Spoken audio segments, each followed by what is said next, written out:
So practicing law, except when you actually need to be in a court proceeding or an administrative hearing, most of the rest of it can happen over the internet.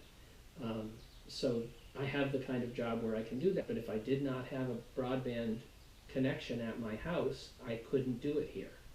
It would be impossible to do it over a dial-up connection or without a connection.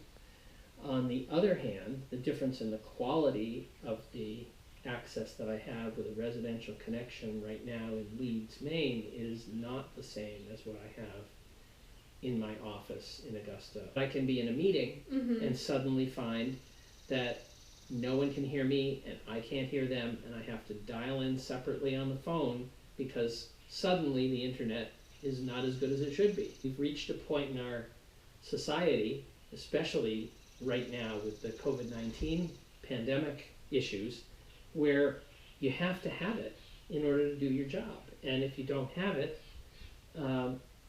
things go wrong. We are as dependent on an internet connection as we are on the streets in front of our houses. And we would never move to a place where there was no street, so we couldn't get to work.